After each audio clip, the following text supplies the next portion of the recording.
অধ্যায় ১ মেঘলা দিনের প্রথম আলো। অ্যালার্মের কর্কশ শব্দটা আজকাল যেন আরও বেশি অসহ্য লাগে।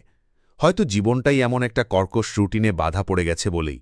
প্রতিদিন ভোর ৬টায় ঘুম ভাঙা, দাঁত ব্রাশ করতে করতে ব্যালকনিতে দাঁড়িয়ে সামনের ফ্ল্যাটের দেওয়ালের দিকে তাকিয়ে থাকা, এক কাপ কড়া লিকারের চা কোনোমতে গলায় ঢেলে অফিসের জন্য তৈরি হওয়া, সবকিছুই যেন একটা যান্ত্রিক ছন্দে বাধা। আমার এই একার জীবনে নতুনত্ব তেমন কিছুই নেই। মাঝে মধ্যে মনে হয় এই শহরটা যেমন বদলাচ্ছে, আমিও তার সাথে পাল্লা দিয়ে দৌড়াচ্ছি। কিন্তু কোথায় পৌঁছাচ্ছি, কেন দৌড়াচ্ছি, তার কোনো স্পষ্ট ধারণা আমার নেই। আমার নাম আকাশ। এই বিশাল শহরে একটা বহুতল ভবনের ৮ তলার এক চিলতে ফ্ল্যাটে আমার বাস। আসবাব বলতে তেমন কিছুই নেই। একটা খাট, একটা পড়ার টেবিল, জামাকাপড় রাখার একটা ওয়ার্ড্রোব আর বইয়ের একটা পুরনো শেলফ। ব্যাস, এই নিয়েই আমার জগৎ। শেলফ ভর্তি বেশিরভাগ বই কেনা হয়েছিল ছাত্রজীবনে। এখন আর সেভাবে বই পড়া হয়ে ওঠে না। ল্যাপটপের স্ক্রিনে চোখ রাখতে রাখতে কখন যে দিন গড়িয়ে রাত নামে টেরই পাই না। আমি একটা নামকরা অ্যাডভার্টাইজিং ফার্মে কাজ করি, ক্রিয়েটিভ টিমের জুনিয়র এক্সিকিউটিভ। কাজটা আমার খারাপ লাগে না। নতুন নতুন আইডিয়া নিয়ে ভাবা, সেগুলোকে দৃশ্যমান করা, ক্লায়েন্টের মুখে হাসির ঝিলিক দেখা, এসবের মধ্যে একটা অদ্ভুত আনন্দ আছে। কিন্তু অফিসের ৪ দেওয়ালের বাইরে আমার জীবনটা কেমন যেন বর্ণহীন, গন্ধহীন। বাবা মা মফস্বল শহরে থাকেন। মাসে একবার নিয়ম করে ফোন করা ছাড়া তেমন কোনো যোগাযোগও নেই। বন্ধুবান্ধব যারা ছিল তারাও যে যার মতো ব্যস্ত হয়ে পড়েছে। একা থাকতে থাকতে একাকিত্বটাকেই যেন আপন করে নিয়েছি। আজ সকাল থেকেই আকাশটা মেঘলা।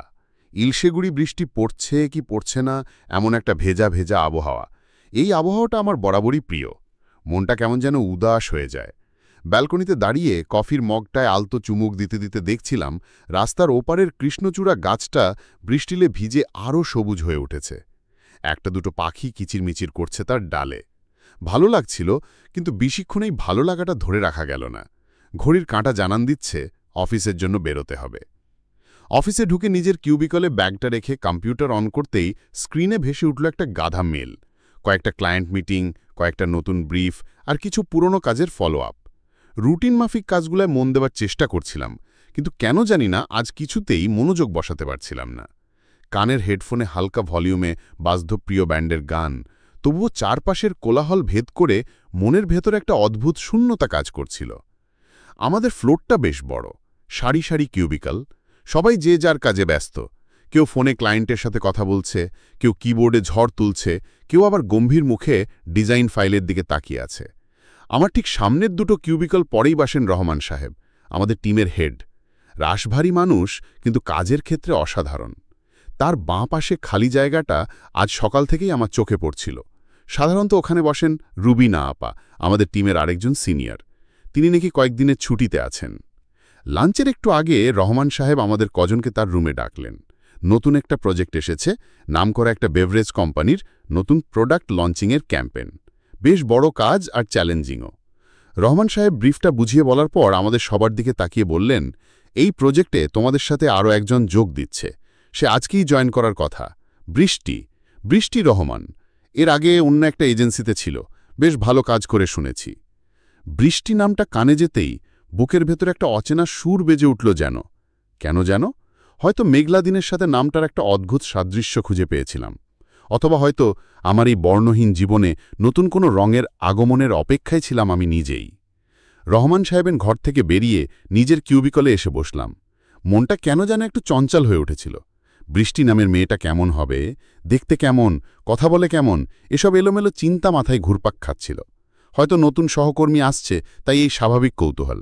নিজেকে তেমনটাই বোঝালাম, কিন্তু মনের গভীরে অন্য কোনো অনুভূতি উকি দিচ্ছিল কিনা তা বুঝতে পারছিলাম না। লাঞ্চের পর ফ্লোরে একটা হালকা গুঞ্জন শুরু হলো। শুনলাম নতুন জয়নিং হয়েছে। আমি তখন একটা পুরনো ক্যাম্পেনের কিছু ভিজুয়াল ফাইনাল করছিলাম। রহমান সাহেব নিজেই মেয়েটিকে নিয়ে আমাদের টিমের সবার সাথে পরিচয় করিয়ে দিতে এলেন। একসময় আমার কিউবিকালের সামনে এসে দাঁড়ালেন। আকাশ, মিট বৃষ্টি রহমান। আর বৃষ্টি, এই হলো আকাশ, আমাদের টিমের অন্যতম ট্যালেন্টেড সদস্য। আমি কম্পিউটারের স্ক্রিন থেকে চোখ সরিয়ে তাকালাম, আর ঠিক সেই মুহূর্তে আমার হৃদস্পন্দনটা যেন কয়েক মুহূর্তের জন্য থমকে গেছিল। সামনে দাঁড়িয়ে থাকা মেয়েটির দিকে তাকিয়ে আমি ভাষা হারিয়ে ফেললাম। শ্যামলা বরণ, টানা টানা উজ্জ্বল দুটো চোখ, এলোমেলো কিছু কোকড়া চুল কপাল আর গালের ওপর এসে পড়েছে। পরনে সাধারণ একটা সুতির সালোয়ার কামিজ, হালকা আকাশি রঙের, তাতে সাদা ফুলের ছোট ছোট কাজ। মুখে কোনো চড়া প্রসাধন নেই, শুধু ঠোঁটে হালকা রঙেরই লিপস্টিক। কিন্তু কি অদ্ভুত স্নিগ্ধতা তার চোখে মুখে। একটা মিষ্টি হাসি ঠোঁটের কোণে আলতো করে ছুঁয়ে আছে। সেই হাসিটা এতটাই আন্তরিক যে প্রথম দেখাতেই যে কারো মন ভালো হয়ে যেতে বাধ্য। আমি খানিকটা অপ্রস্তুত হয়েই বললাম, হ্যালো, আমি আকাশ, ওয়েলকাম টু দ্য টিম। আমার গলার স্বরটা কি একটু কেঁপে গেল, কে জানে।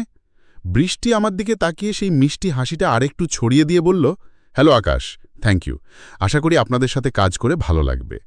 তার কণ্ঠস্বরও ভারী মিষ্টি, নরম আর স্পষ্ট। রহমান সাহেব বৃষ্টিকে তার জন্য নির্ধারিত খালির ডেস্কটা দেখিয়ে দিলেন, যেটা ছিল রুবিনা আপার পাশের ডেস্ক, অর্থাৎ আমার থেকে খুব বেশি দূরে নয়। বৃষ্টি তার জায়গায় গিয়ে বসার পর অফিসের বাকিরা টুকটাক কথা বলতে এগিয়ে গেল। আমি দূর থেকে আর চোখে কয়েকবার তাকালাম। সে খুব সহজভাবেই সবার সাথে কথা বলছিল, হাসছিল। তার আচরণে কোনো জড়তা বা অস্বস্তি ছিল না, বরং একটা আত্মবিশ্বাসের ছাপ ছিল তার প্রতিটি পদক্ষেপে। কিছুক্ষণ পর রহমান সাহেব নতুন প্রজেক্টের ফাইলটা বৃষ্টির ডেস্কে দিয়ে গেলেন। দেখলাম বৃষ্টি খুব মনোযোগ দিয়ে ফাইলটা পড়ছে। মাঝে মাঝে কপালে চিন্তার ভাঁজ পড়ছে, আবার কখনো আলতো করে পেন্সিলের কোণাটা ঠোঁটে কামড়ে ধরছে। তার প্রতিটি ছোট ছোট ভঙ্গি আমার চোখে পড়ছিল, আর মনের ভেতর একটা অদ্ভুত আনরণ সৃষ্টি করছিল। এই অনুভূতিটা আমার কাছে একেবারেই নতুন। বিকেল নাগাদ রহমান সাহেব আমাদের টিমের সবাইকে নিয়ে নতুন প্রজেক্টটা নিয়ে একটা ছোট মিটিং ডাকলেন। বৃষ্টিও ছিল সেই মিটিংয়ে। প্রজেক্টের বিভিন্ন দিক নিয়ে যখন আলোচনা হচ্ছিল, বৃষ্টি বেশ কিছু গুরুত্বপূর্ণ পয়েন্ট তুলে ধরল। তার ভাবনাগুলো ছিল গোছানো এবং আধুনিক। তার কথা বলার ভঙ্গি, আইডিয়া শেয়ার করার ধরন, সবকিছুতেই একটা প্রফেশনালিজমের ছাপ স্পষ্ট। আমি মুগ্ধ হয়ে তার কথা শুনছিলাম। মনে হচ্ছিল মেয়েটি শুধু দেখতেই সুন্দর নয়, বুদ্ধিমত্তাতেও সে অনেকের চেয়ে গিয়ে। মিটিং শেষে নিজের ডেস্কে ফেরার পথে কেন জানি না একবার বৃষ্টির সাথে চোখাচোখি হয়ে গেল। সে আমার দিকে তাকিয়ে সেই পরিচিত মিষ্টি হাসিটা দিল। আমিও প্রত্যুত্তরে একটু হাসলাম। বুকটা আবার ধরাস করে উঠল। এই মেয়েটার হাসিতে এমন কি আছে যা আমার মতো অন্তর্মুখী, কিছুটা বিষণ্ণ প্রকৃতির একটা ছেলের বুকেও এমন তোলপাড় তুলতে পারে? দিনের বাকি সময়টা আমি আর কাজে তেমন মন দিতে পারলাম না। বারবার বৃষ্টির মুখটা চোখের সামনে ভেসে উঠছিল। তার হাসি, তার কথা বলার ভঙ্গি, তার উজ্জ্বল চোখ, সবকিছুই যেন আমার ভাবনার জগৎকে দখল করে নিচ্ছিল। এতদিন যে অফিসটাকে আমার কাছে একটা নিষ্প্রাণ, যান্ত্রিক জায়গা বলে মনে হতো, আজ হঠাৎ করেই সেটাকে কেন জানি অন্যরকম লাগতে শুরু করেছে। মেঘলা দিনের আলোয় ভেজা কৃষ্ণচূড়া গাছটার মতো আমার ধূসর জীবনেও কি এক পশলা বৃষ্টির আগমন ঘটল? অফিস থেকে বেরোনোর সময় দেখলাম বৃষ্টি তখনও তার ডেস্কে বসে কাজ করছে। হয়তো নতুন জয়েন করেছে, তাই একটু বেশি সময় দিচ্ছে। একবার ইচ্ছে হলো গিয়ে বলি, চলুন একসাথে বেরোই, কিন্তু সাহসে কুলোল না। চুপচাপ নিজের ব্যাগটা কাঁধে নিয়ে বেরিয়ে এলাম। রাস্তায় নেমেও বৃষ্টির চিন্তা মাথা থেকে গেল না। এই অচেনা অনুভূতিটা ভালো না খারাপ বুঝতে পারছিলাম না। শুধু এটুকু বুঝতে পারছিলাম যে আমার জীবনের শান্ত নিস্তরঙ্গ দিঘিতে কেউ যেন একটা ঢিল ছুঁড়েছে, আর সেই ঢিলের আঘাতে তৈরি হওয়া ঢেউগুলো ক্রমশ আমার পুরো সত্তাকে আন্দোলিত করতে শুরু করেছে।